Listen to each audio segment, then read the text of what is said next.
ஹாய்ங்க. ஒரு டைம் இந்த தொக்கு இப்படி செஞ்சு பாருங்க. பாராட்டுக்கள் நிச்சயம்ங்க. 10 நாள் ஆனாலும் கெட்டு போகாதுங்க. கொஞ்சம் கூட கசப்பு இருக்காதுங்க.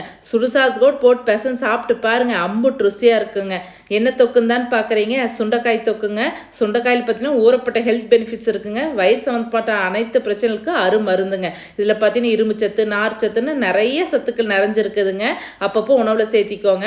வாங்க இந்த தொக்கு எப்படி செய்கிறதுன்னு பார்க்கலாம். அதுக்கு முதல்ல நல்லா சுண்டைக்காய் கழுவி நல்லா தட்டி எடுத்துக்கோங்க. அதுக்கப்புறம் ஒரு கடாயில் கொஞ்சம் எண்ணெய் விட்டுங்க. சுண்டைக்காய் போட்டு நல்லா வணக்கிக்கோங்க. நல்லா வணங்கின பிறகுங்க எடுத்து தனியாக வச்சுக்கோங்க. இருக்கட்டுங்க. ஒரு கடாயில் கொஞ்சம் நல்லெண்ணெய் விட்டுங்க. கடுகு, வெந்தயம், சோம்பு போட்டு பொரிஞ்ச பிறகுங்க வெள்ளைப்பூண்டு, பச்சை மிளகா போட்டோங்க. இன்னைக்கு நான் வெள்ளைப்பூண்டு கொஞ்சம் ஜாஸ்தியாகவே சேர்த்திருக்கேங்க. உங்களுக்கு வேணால் கொஞ்சம் அளவு கம்மி பண்ணிக்கோங்க. நல்லா வெள்ளைப்பூண்டு வணங்கின பிறகுங்க 2 பெரிய வெங்காயத்தை போடுங்க. இன்னைக்கு எங்கிட்ட சின்ன வெங்காயம் இல்லைங்க. உங்கள்கிட்ட சின்ன வெங்காயம் தான் நல்லா பொடி பொடியாக அரிஞ்சு போடுங்க. இன்னும் டேஸ்ட் சூப்பராக இருக்குங்க.